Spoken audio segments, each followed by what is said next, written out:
Sejam bem-vindos ao nosso 6º episódio do PodPed, um podcast onde nós falamos sobre maternidade, paternidade, educação, enfim, tudo sobre o universo infantil. Para quem ainda não me conhece, eu sou a doutora Renata Sejas, pediatra e especialista em nutrição infantil pela Universidade de Boston, criadora do método EVA, que é capaz de transformar as crianças em adultos saudáveis física e emocionalmente, porque a saúde do adulto de amanhã depende da criança de hoje.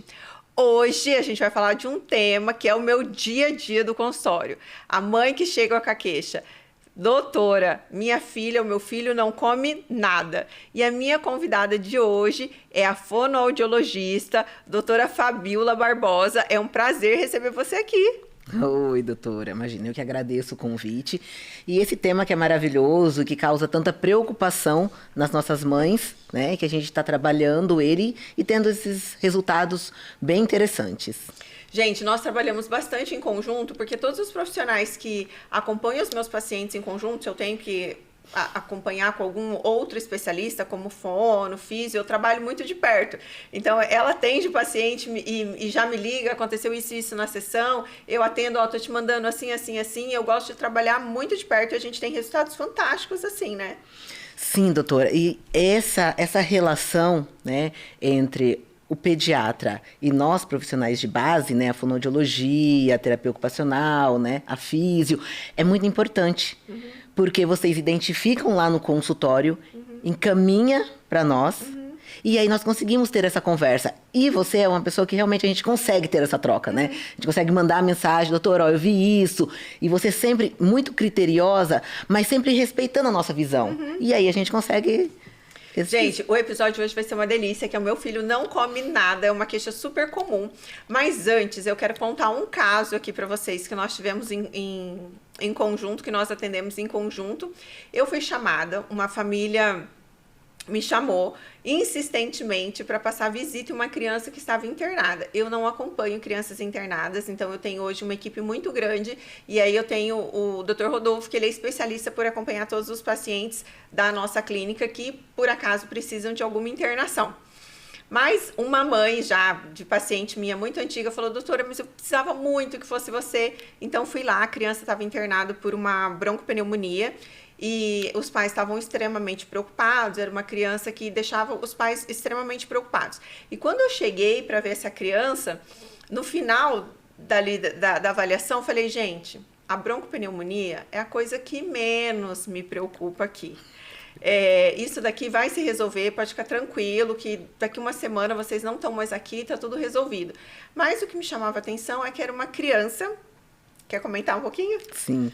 É uma criança que com Chegou pra gente com 1 ano e 1 mês, que só tomava leite materno. Ela não se alimentava, ela se recusava a comer qualquer outro tipo de alimento, né?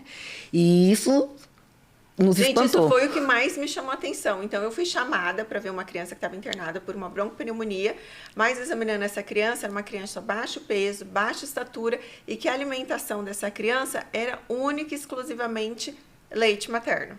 Leite materno. E aí, na avaliação, conversando com essa mãe, uma mãe muito interessada, eu falei, quando peguei, eu falei: não pode, com 1 ano e 1 mês só leite materno. E aí, realmente, ela tinha questões sensoriais importantes, ela tem um distúrbio sensorial, né? E o dela, até quando a mãe chegou, ela falou: Fábio, Fábio, explica para nossa mãe que está aqui ouvindo a gente o que é um distúrbio sensorial. Um distúrbio sensorial é quando a criança, ela encaixa assim em vários âmbitos, tá? Mas pensando na alimentação, certo? Ela não conseguia ter contato dentro da boca com qualquer tipo de textura, tá? Como eu disse, o distúrbio sensorial é amplo, mas pensando neste caso, ela não aceitava nem sólidos, nem comida seca, nem molhada, nada, a não ser o leite, a não ser esse líquido. Mas nem a água ela estava aceitando nessa época. Então, o distúrbio sensorial é quando essa criança, ela não aceita nenhum tipo de textura ali. Ela realmente, ela repele, né? E aí, quando a gente pensa em distúrbio, foi aí eu entrei em contato com você, Falei, ó, precisamos de uma terapeuta ocupacional aqui, né? Porque para distúrbios sensoriais, o terapeuta ocupacional, ele é o profissional ímpar, né? Ele é o profissional ali da frente, né? E aí a gente já identificou que ela tinha esse distúrbio. E a mãe pergunta para mim assim, Fábio, a minha filha tem uma seletividade alimentar? Daí eu falei, não. O caso dela não é uma seletividade, é uma recusa mesmo, né? Ela não seleciona 2, 3 tipos de alimento naquela textura e se alimenta, não. Ela não comia nada. E aí a gente inicia-se o tratamento dela, né? E hoje com 6 meses, quase 6, 5 meses e pouquinho de atendimento, ela tá comendo tudo, né? Até me emociona, porque foi um caso que assim, a mãe estava num momento desesperador, né? E hoje, 6 meses depois, ela está realmente comendo e comidas úmidas. Por quê? A gente começa por seco, né? Para tentar. E nós ficamos muito tempo no seco. E aí, esses dias, recentemente, ela estava comendo um arroz de carreteiro. Foi maravilhoso, até mandei e tudo. Sim. Então, foi um caso bem interessante. Gente, isso me deixa extremamente feliz, mas vamos agora entrar realmente ao nosso tema, que é a criança que não come. Primeiro, eu queria que vocês, como pais, entendessem algo que eu considero, assim, primordial, para vocês entenderem quando vocês devem pensar que a criança não come ou não, ou quando a criança começa a se alimentar um pouquinho menos. Então, para vocês entenderem, a faixa que a criança mais evolui na vida dela é os primeiros 2 anos de vida.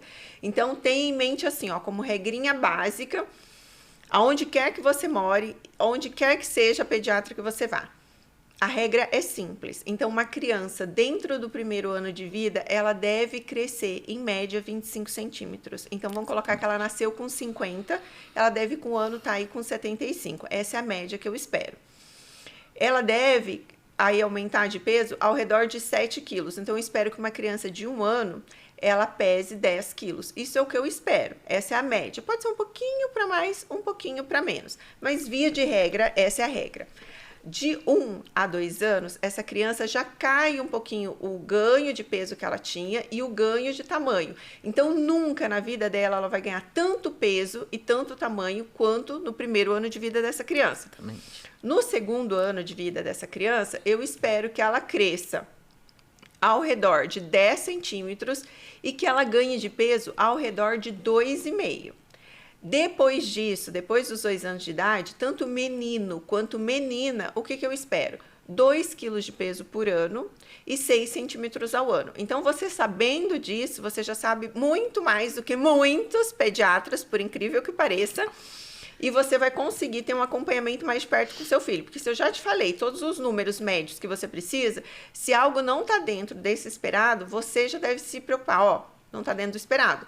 Ah, o pediatra falou que está tudo bem. Deixa eu pegar uma segunda opinião, porque vai que não tá. Porque essa criança em questão, por exemplo, ela fazia acompanhamento. É uma criança que tinha uma família muito presente, que levava nas consultas certinho e que, para a mãe, ela acreditava que estava tudo certo, que estava tudo bem, quando na verdade não tá. Então, por isso que eu falo que informação salva vidas. E por isso que esse é o meu papel aqui, e tanta gravação de podcast, tanta gravação de conteúdo para você, mãe, você ter conhecimento, você ter ferramentas e você não aceitar que o que às vezes você acha que não é normal, alguém falando para você que é normal, quando não é normal.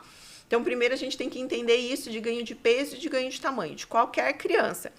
Então, entenda que no primeiro ano de vida, essa criança vai ganhar muita estatura e muito peso. Aí, com o ano, essa criança vai ser um pouquinho menos. Lembra que eu falei? Do primeiro ao segundo ano, a gente espera 2,5 kg e a gente espera 10 centímetros.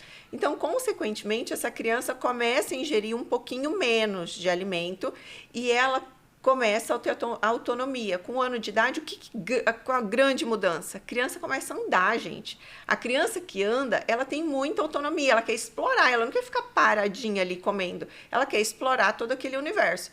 Então, uma dica que valiosa é a gente manter uma rotina para essa criança. Então, eu falo assim, a rotina é primordial. Então, por exemplo, a Fabiola, o filho dela, inclusive, é meu paciente, então ela sabe que eu falo muito disso.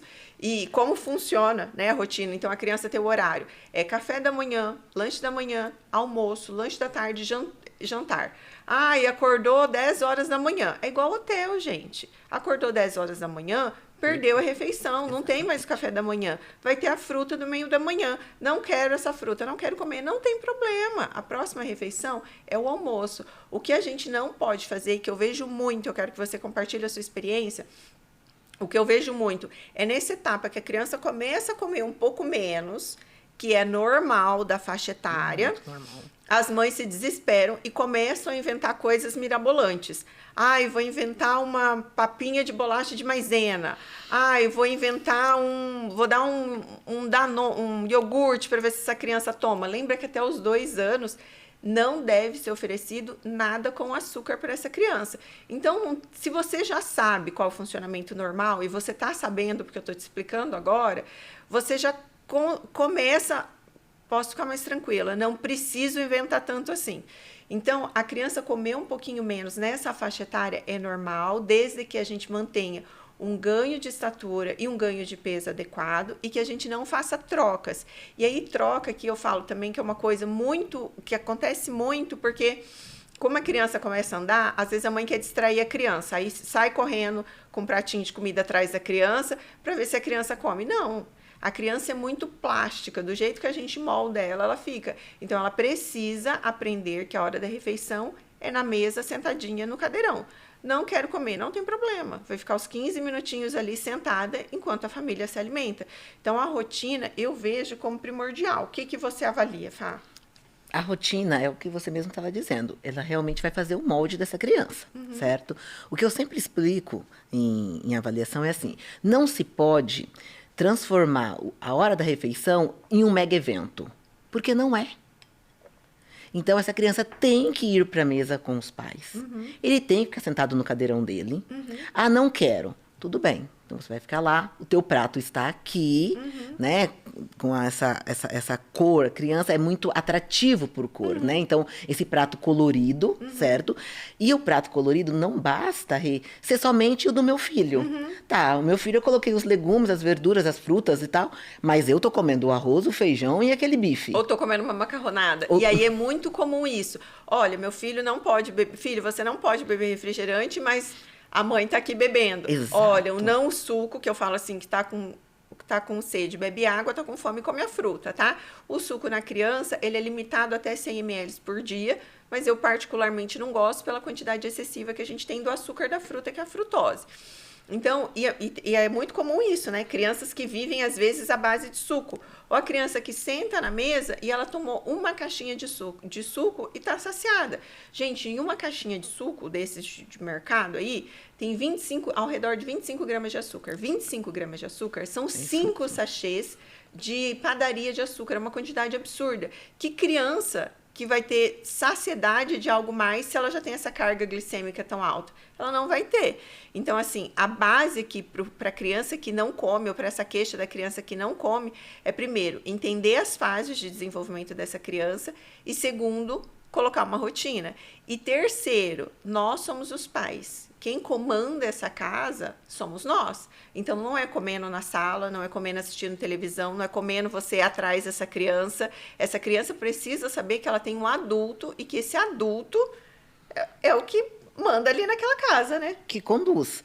E é muito importante essa questão do açúcar, porque quanto mais esse cérebro está condicionado a consumir açúcar, mais açúcar eu vou querer. E isso vai virando uma bola de neve, e essa criança vai deixando de comer alimentos saudáveis, certo? Com texturas importantes, para desenvolvimentos importantes, e vai entrando cada vez mais nesse açúcar. E aí você é especialista orofacial. Eu queria que você comentasse isso, porque é muito comum, a minha subnutrição, é muito comum eu receber crianças que só mamam. Não, às vezes, leite materno, como era o caso dessa paciente que a gente colocou, mas que é um consumo de líquido muito alto. Então, às vezes, a criança mama 6 mamadeiras de 200 ml por dia, ou a criança toma suco na mamadeira, mas a criança efetivamente não come. E eu vejo que, às vezes, muito comodismo, porque a criança tá ali mamando e brincando e não tem aquela rotina de parar para comer. Ah, mas aí a mãe, eu ouço muito, gente, agora eu vou pegar na orelha de vocês. Vocês falam assim, ai, doutora, mas ele não senta para comer. Gente, se você não tem o controle sobre uma criança de 1 a 2 anos, tem até um meme que fala assim, ó, vou te enterrar aqui, porque, gente, é o seu filho, é uma criança de 1 a 2 anos. Quem tem que ter o controle sobre essa criança é você. Claro que no começo é muito choro, né? E você, eu acho que pode falar isso também como mãe. A Fabiola, o filho dela, tem TEA. A gente sabe que são motivos para desregular a criança e a criança chorar. Mas, por exemplo, tudo que é um novo para a criança, pode gerar algum desconforto e vai da gente ali, tá? Na insistência. Eu, quando coloquei minha filha a primeira vez na cadeirinha, foi assim, 2 semanas de choro, que parecia que na cadeirinha tinha um espinho, até que ela entendeu que o lugar dela era na cadeirinha e começou a ir na cadeirinha normal. Então, as crianças, o choro é uma forma de expressão delas mostrarem que elas estão insatisfeitas, mas vai da nossa postura de nos mantermos firmes, não é? Sim, aí novamente se enquadra a rotina. Se eu insisto com essa criança, eu consigo condicioná-la até que ela entenda que há uma necessidade. Eu sempre brinco assim, ó, se você perder pro teu filho, você vai ganhar de quem? Gente, grava isso aí pra vocês, tá? Ó, fecha aqui em mim, entende isso que ela tá falando. Se você perder pro seu filho, você vai ganhar de quem, gente? Você é a mãe, você é responsável. Tá escrito isso na palavra, a mulher sábia, ela edifica o lar. Então, assim, você é responsável por essa criança. É claro que a gente entende, doutora, que tem crianças com o TEA, com distúrbio o síndrome de Down, com distúrbio sensorial, que vai requerer algumas estratégias para levar ela para esse cadeirão. Acompanhamento específico. Exatamente. Mas a gente consegue, mesmo em TEAs de suporte 3, sentar ele num cadeirão, porque eu tenho e eles sentam. Então, é tudo uma questão de você realmente se impor e gerar essa rotina. Eu acho que tudo está dentro dessa palavra, dessa rotina. Se eu coloco hoje, se eu coloco amanhã, se eu coloco no café da manhã, se eu coloco no lanche, se eu coloco... vou trazendo ele para a mesa, ele entende de ir. O que está me assustando muito, que é muito importante a gente conversar com as mães, é assim, ó. Hoje se fala muito da seletividade alimentar, né? Tem todo esse movimento que é muito importante, né? Seletividade alimentar não é frescura. Só que as mães estão se assustando muito. Por quê? Nós temos a preferência alimentar. E aí... Fá, aqui eu quero um ponto especial, que você deu um ênfase aqui, falando da diferença da preferência alimentar para seletividade alimentar, porque seletividade me exige um tratamento. Exatamente. Então, explica para a mãe, para deixar bem claro, quando ela deve pensar em seletividade e quando ela deve pensar em preferência. É assim, ó. A seletividade é uma patologia. É algo que precisa de um acompanhamento por terapeuta ocupacional, por pediatra, por fono, dependendo de alguns casos, até por fisioterapeuta, certo? É uma patologia. Seletividade, ela vai selecionar. São crianças que, por exemplo, só vai comer danoninho, chips, ou somente arroz, ou somente batata frita. Ela vai selecionar um grupo de alimentos e ela só vai se alimentar daquilo. Ou uma cor, né? Ou às vezes uma os cor. seletivos é o arroz, é a batata, é o leite, é tudo que é branco. Exatamente. O que acontece? O seletivo, se você não der aquilo que ele está habituado a comer, ele morre de fome. Você deixar ele 24 horas, que eu escuto muito assim, ai, a vizinha falou pra mim que era pra mim deixar ele sem comer, que ele comeria outra coisa. E era um seletivo. A criança vai parar com crise de hipoglicemia no hospital. Aí que se tocaram. Aí a gente tá falando de uma doença, gente. Aí a gente tá falando de Exatamente. seletividade. Exato. É diferente de preferência. Aí a preferência que estão assustando, que tem e que as mães estão confundindo com seletividade. A preferência é normal. De todos nós, não é nem só da criança. Tem períodos que eu quero comer melancia de fruta. Aí eu como melancia no almoço, depois do almoço como uma sobremesa. À noite eu quero também. Eu estou preferindo a melancia. A criança também. Então tem períodos que ela vai comer mais o abacaxi e a maçã. Daqui a pouco ela vai dar uma enjoada naquilo. Comi tanto que meu estômago não ficou legal. E a gente é assim também, gente. Sim. Vocês também não têm as suas preferências? Eu tenho as minhas. Eu tô vivendo a preferência do tomate cereja. Ultimamente eu tô comendo tomate cereja de manhã, de tarde e de noite. Ok. Mas isso não é seletividade, Isso não é tá? seletividade. E aí depois ela vai mudando. Então ela tem essas preferências, certo? Que ela vai mudando de acordo com ela. Não tem um marco. Aconteceu isso, a criança mudou. Não. Na preferência, ela só quer realmente experimentar outras coisas. E o que acontece? A mãe acaba confundindo essa preferência. Isso não é patológico. Isso é desenvolvimento normal da criança. Eu espero que uma mãe chegue em mim e fale: Fabiola, semana passada ele estava gostando mais de kiwi. Nossa, mas agora ela só gosta de morango. Isso é um processo normal. Então, na dúvida, qual que é a orientação? Procurar um profissional qualificado. E quando a mãe deve pensar em seletividade? Falar assim, essa mãe precisa de ajuda porque a gente está diante de um quadro de seletividade. Seletividade, a criança vai comer somente aquilo específico. Então, se ela, igual você falou do verde, vamos pegar lá o verde, ela vai comer tudo que for verde, certo? Pode ser. Mas, doutora, o que a gente acaba observando é que as cores, nesse momento, pouco têm uma influência. O que a gente acaba observando é que eles acabam realmente escolhendo aquele alimento específico. Então, assim, eu tenho criança que ela come determinada bolacha. E é só aquela bolacha, daquela marca, daquele jeito.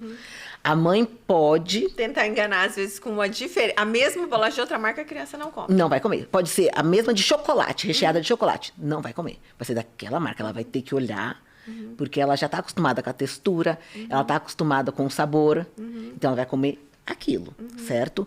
E o que acontece? Essa criança que é seletiva, a mãe tem que observar o quê? Olha, eu tentei dar outra coisa de outro jeito e essa criança não quis comer, ela simplesmente parou de comer. Não é frescura. Aí começa a acender os sinais de alerta. Eu falo, ó, uma luzinha vermelha começa a piscar aqui na minha cabeça quando uma mãe traz pra mim assim: Fabiola, ele tava comendo arroz. Aí um dia eu quis fazer macarrão lá em casa pra todo mundo, ele não comeu. Eu falei, ó, então você vai comer sim, então você não vai comer nada. E aí, ela chegou a passar mal, parei no hospital. Aqui nós temos um quadro de seletividade. Tá. Gente, ficou claro, então, para vocês, né? Então, preferência e seletividade. Seletividade precisa de tratamento.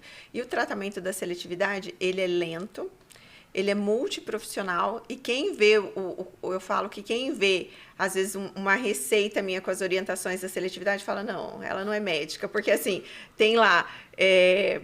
então pode comer a batata assim, porque a gente vai trocando os horários da refeição com aquela mesma refeição. Então, às vezes, quem olha, num primeiro momento, aquilo que já é mais ou menos recordatório do que a criança está ingerindo, você vai mexendo daquilo dali pouco a pouco, olha e fala, nossa, ela é louca, né? Sim. Então, o tratamento da seletividade, ele é um pouquinho mais lento e ele exige que seja um acompanhamento multiprofissional, mas a gente também tem uma boa resposta.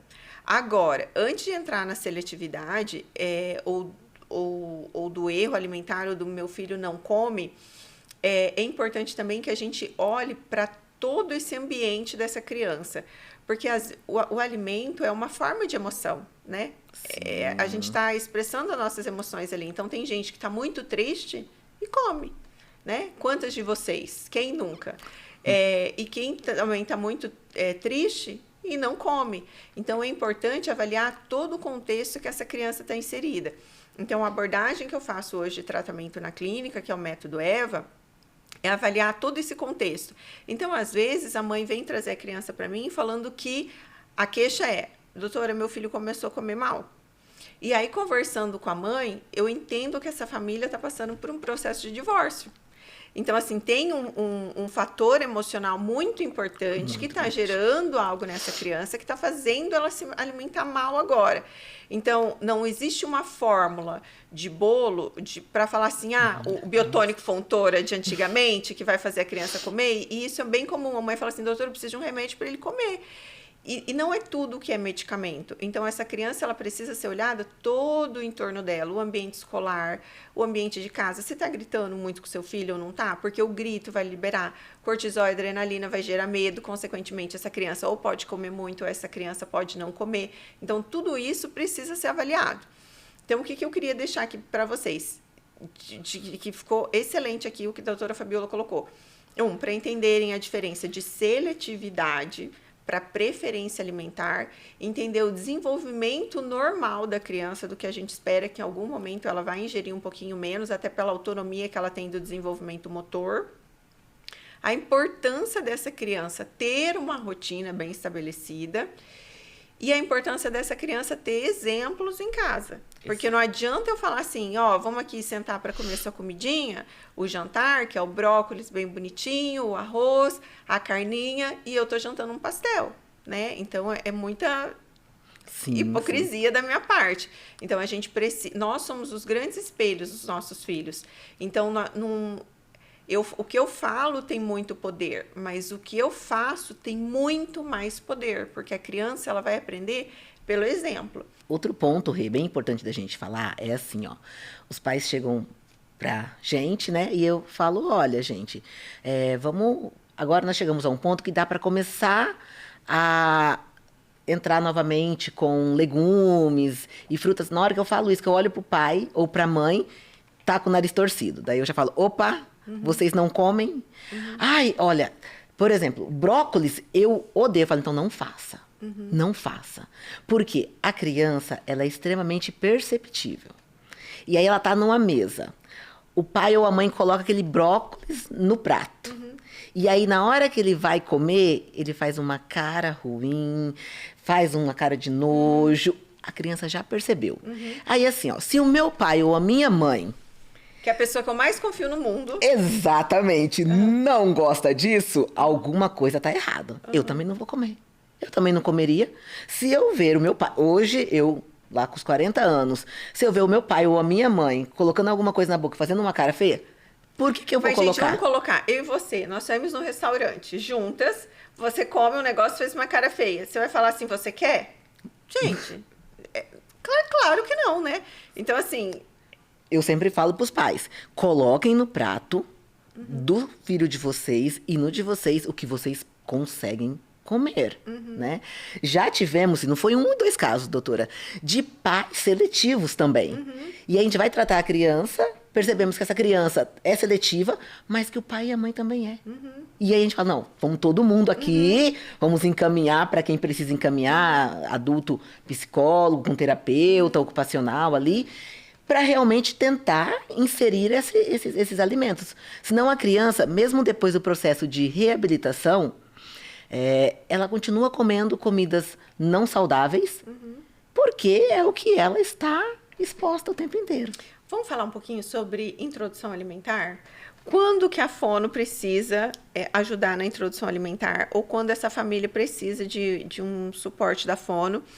Algo que ainda, por incrível que pareça, eu recebo, são pais que na introdução alimentar ainda têm medo da criança se alimentar por a criança ainda não ter dentes. Parece, né, meio utópico assim, mas ainda recebo em pleno 2025. Fala quando a família precisa da ajuda da fono na introdução alimentar. Rê, eu sempre digo assim, ó, se é uma criança que nasceu bem, que apigar bom, tá tudo ok, ela pode entrar a introdução somente com a família e com a pediatra, né? Quando a pediatra achar, ó, 6 meses, tá legal, essa criança tá bem, dá pra gente iniciar. Gente, aqui eu quero fazer um parênteses, tá? Todo mundo fala introdução alimentar, a gente começa com 6 meses. Mas eu preciso que essa criança esteja apta a começar essa introdução alimentar com 6 meses. Então, tem crianças que eu não autorizo introdução alimentar com 6 meses, tá? Porque essa criança, quando ela senta, ela tá caindo ainda do lado, então ela não tem um desenvolvimento motor adequado para ela iniciar a introdução alimentar. Então, esse é um ponto muito importante da gente falar aqui. É algo que eu sou bem contra a introdução alimentar antes dos 6 meses. Eu quero que você coloque a sua posição também, que eu vejo muitos profissionais indicando. Mas os 6 meses para a introdução alimentar é uma regrinha como andar com um ano. Mas a criança precisa ter alguns sinais que ela está pronta para a gente começar essa introdução, né? Exatamente. Para a gente falar sobre quando iniciar a introdução, até por isso eu pontuei, converse com o seu pediatra, né? Porque existem marcos do desenvolvimento que a gente tem que respeitar, né? E a introdução alimentar é uma delas, certo? Eu também não concordo com essa introdução anterior ao sexto mês. Por quê? Um dos fatores principais é o controle cervical e a criança conseguir sentar e se posturar sem realmente ficar caindo. Antes dos 6 meses, a grande maioria maçante, é claro que salva algumas crianças, né? Mas a grande maioria maçante não consegue esse controle. E aí, eu, enquanto fono, qual que é o meu sinal de alerta? Essa criança pode, além de engasgar, né, ela pode broncoaspirar esse alimento e parar dentro de um hospital com uma pneumonia broncoaspirativa. Então, realmente... Que é bem comum, inclusive, né? Que é bem comum, exatamente. Então, assim, quando procurar ajuda? Quando procurar uma fono? Meu filho está chegando ao 6º mês. Ele não está fazendo os controles. É no tempo dele. Doutora, o tempo dele a gente respeita desde que esteja dentro do marco do desenvolvimento da criança, certo? Então, assim, não apresenta controle, percebe-se que engasga com leite. Se a criança engasga com leite... Ela não está pronta. Ela não está pronta, certo? Fabiola, mas o líquido não é o mais fácil de engasgar? Sim. Só que dentro do bebê, o líquido é o primeiro alimento apresentado para ele, que é o leite materno. Então, percebendo que essa criança está engasgando, não está fazendo controle de pescoço, né, de cervical, procurar realmente a ajuda da fono, do pediatra ou alguma rede de apoio ali, certo? Porque realmente, se essa criança com 6 meses não está pronta, não adianta iniciar, porque ela vai parar no hospital, né? Eu lembro, doutora, ainda de uma paciente nossa de Campo Mourão, que veio pertinho do 6º mês, e você encaminhou exatamente assim, Fábio, tá com 6 meses, mas não dá para liberar. E aí veio, a minha resposta foi, realmente, essa a gente não tem como começar a introdução alimentar, porque ela está engasgando. Era uma criança que utilizou bastante a mamadeira. A gente sabe que, claro, quando a gente precisa usar, vamos usar. Mas tinha uma musculatura muito hipotônica. Então, ela não ia dar conta de mastigar esse alimento. Né? Aproveitando, fala para o nosso público a diferença do mastigar e do engolir, que é muito... Que precisa saber essa diferença para a gente pensar quando essa criança tem alguma alteração ou alguma patologia. Certo. Quando a gente pensa em 6 meses, a gente não pensa em mastigação. A mastigação efetiva com rotação de mandíbula vai se dar próximo aos 2 anos de idade. Essa criança vai começar com um amassamento deste alimento, certo? Por isso que eu falo, olha, podemos introduzir alimentos em pedaços já com 6, 7 meses, se essa criança estiver com uma prontidão, mas não vamos usar alimento muito duro nesse momento. Por quê? Se for muito duro, eu estou somente com a minha arcada dentária, certo? Só com a gengiva. Se for muito duro, ele vai dançar ali na boca. Então, esse alimento ele tem que estar ao ponto, para essa criança conseguir realmente amassar com a gengiva. A erupção dos dentes, doutora, vai vir principalmente com a mastigação. Por isso que as mães não precisam se preocupar. Meu filho vai comer, mas não tem o dente? Não, esses dentes vão começar a fazer a erupção conforme eu vou fazendo esse amassamento do alimento. E esses dentes vão realmente crescendo, certo? A mastigação efetiva, ela tem que ter a rotação de mandíbula e o jogar do alimento de um lado para o outro. Isso vai se dar próximo aos 2 anos em crianças típicas, certo? Eu estou pensando no marco do desenvolvimento normal, certo? Via de regra, com 6 meses, ela vai amassar, vai abrir e fechar essa boquinha de jacaré que a gente fala. É a famosa boquinha de jacaré, acho que você deve lembrar da Júlia, né? É a famosa boquinha de jacaré, vai conseguir triturar o alimento e vai deglutir tranquilamente. Só que, se essa criança estiver com dificuldade até no amassamento, eu posso descer por gravidade esse alimento. E aí, descendo por gravidade, eu posso broncoaspirar. Gente, ó, então para resumir aqui, a gente vai resumir a criança que come mal. O que fazer com a criança que come mal? Eu vou dar aqui, vou fazer aqui o meu resuminho, a Fábio como fono vai fazer o resuminho dela para ficar muito claro para vocês. Primeiro, você precisa entender sobre o desenvolvimento dessa criança e a gente já aprendeu, lembra? Quanto ela vai crescer no primeiro ano, no segundo ano e do segundo ano de vida em diante. Quanto ela vai crescer e ganhar peso. Lembrando que essa criança, quando ela consegue autonomia, que é o desenvolvimento motor dela, que é o andar, o correr, o pular, o escalar, ela tende a comer um pouquinho menos e lembrando que a gente vai ganhar um pouquinho menos de peso. Terceiro, é fundamental que para a criança se alimente bem, a gente tenha uma rotina em casa muito bem estabelecida. Quarto, é importante que essa criança e essa família realizem as refeições na cozinha, na mesa ou na mesa de jantar, mas no ambiente próprio, não é na sala, não é no quarto, não é no chão, não é você correndo atrás dessa criança. Quinto, vocês entenderam a diferença entre preferência alimentar e seletividade alimentar. Seletividade alimentar, se você identificou pelo que nós falamos aqui, seu filho, sua filha precisa de acompanhamento e esse acompanhamento vai ser multidisciplinar, com uma pediatra focada nisso, que não são todas que tratam seletividade, uma fono que trata isso, que também não são todas que tratam isso, TO, geralmente a gente precisa associar junto. E sobre a introdução alimentar, o quanto melhor a gente fizer essa introdução alimentar, eu acredito que melhor vai ser o padrão de alimentação dessa criança, porque o que começa bem tende a evoluir muito bem. E aí a Fabiola colocou aqui os sinais de prontidão que a gente precisa ter para essa criança começar a introdução alimentar. Então, a criança que come mal, vocês têm aqui um checklist para fazer isso funcionar melhor da minha parte, como pediatra, e a Fábio vai deixar a parte dela. Olha, eu acho que para a gente fechar assim, procure ajuda qualificada e especializada, certo?